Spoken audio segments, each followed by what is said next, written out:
Christchild said, Arsenal fans really salty about yesterday's result. I'm glad you brought that up because I've been talking to my Discord group and to my friends and to other people.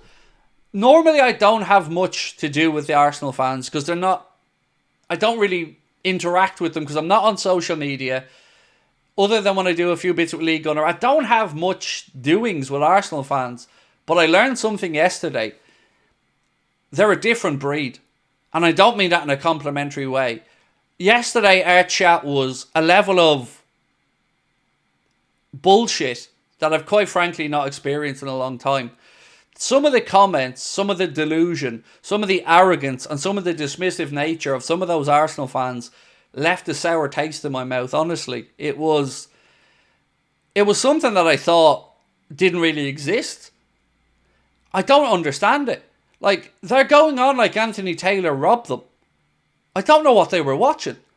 They're cry-arsing about the Havertz goal that was disallowed. 3 things about that. Firstly, the ref blew the whistle about 3-4 seconds before he put the ball in the net. Secondly, he handballed it after that. And thirdly, he tried to push one of our players into the post. So pick any one of those reasons that you want, Arsenal fans, and that's why the goal was ruled out.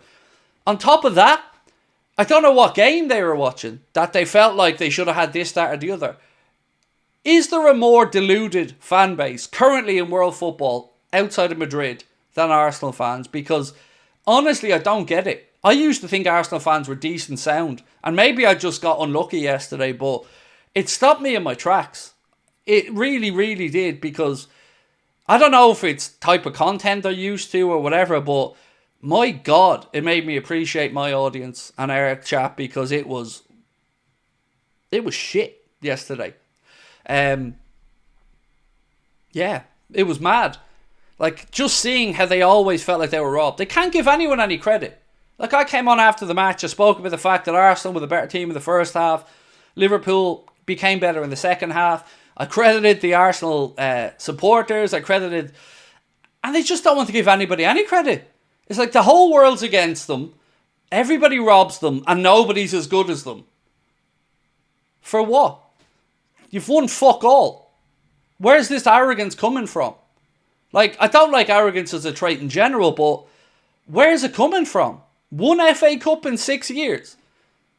15 minutes left in the game. At home. And Martinelli's running to the corner flag. Like, Jamie Carragher said something about Arteta, and it made me laugh because he's spot on. He said Mikel Arteta is more turning into Jose Mourinho than he is Pep Guardiola. And I think he's kind of right. He's too negative. And you're not going to win league titles doing that. Like, you're playing at home. And also, this bullshit narrative around injuries can fuck off as well. Because I had to listen to it in the media. All the Arsenal fans talking about it on social media before the game, saying if they don't beat us today, they've no excuse. We're without X, Y, and Z. Hello? Have you looked at our injury record? The best goalkeeper in the world isn't available for us. Diogo Jota, who has been our starting centre forward this season, not available. Bradley, not available. Who else was out missing for us yesterday?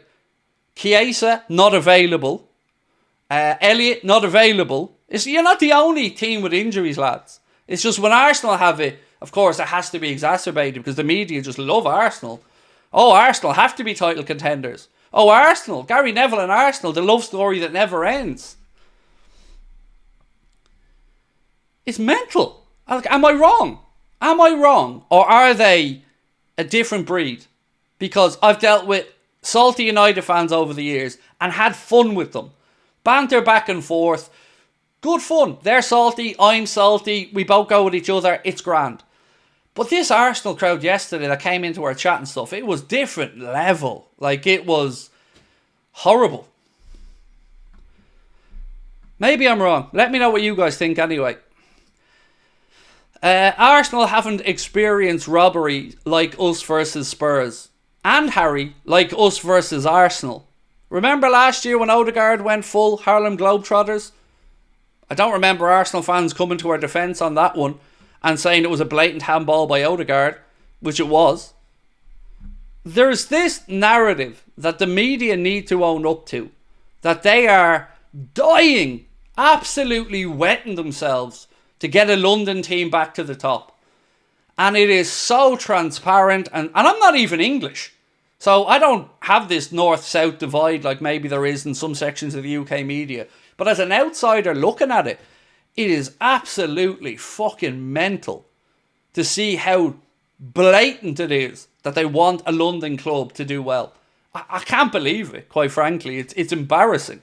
Alex Macklin said, it's a nightmare here with the press going on about Arsenal. And when did Gary Neville fall in love with Arsenal as well? Because listen to the commentary yesterday yet again, and the Echo, to be fair to them, picked up on this. So apparently Gary Neville was pretty much just silent when Liverpool equalised. But when Saka scored the opener, well, he was full on Neville ejaculating all over the place. You could hear it. Oh! Again, when Saka scores. And look, Saka's great. Great goal, great young player. But where's that energy as a pundit, as a commentator, when Liverpool scored? Silence. Get him off the games. Because nobody enjoys listening to him. He's just bitter. And it just sounds weird. To hear him bigging up and rimming Arsenal as much as he has is strange.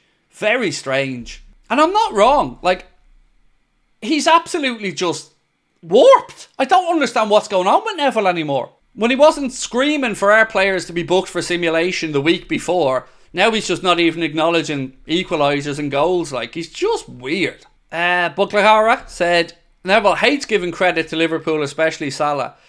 It is weird, isn't it? Like, Salah is one of the greatest players to ever grace the Premier League.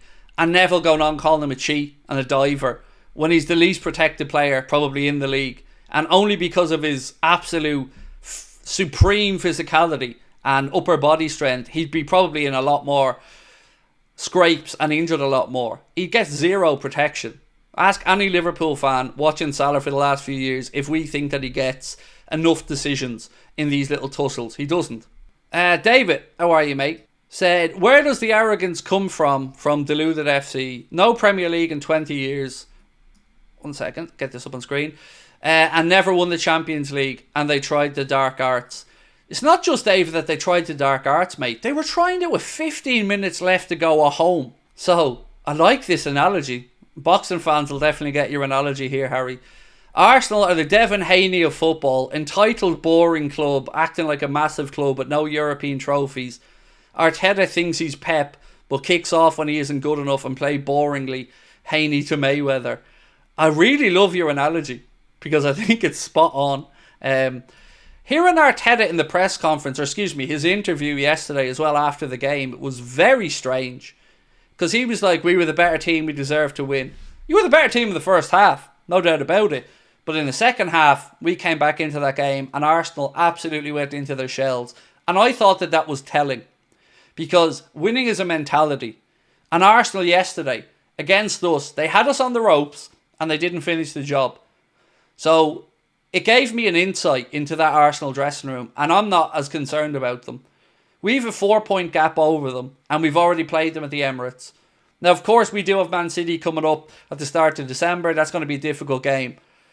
But don't ever tell me that we're not as good as that Arsenal team anymore. I'm not going to hear from Gary Neville or any of the other pundits to tell us that this Liverpool team aren't going to be there or thereabouts. If you're telling me that Arsenal are going to be title challengers, then so are we.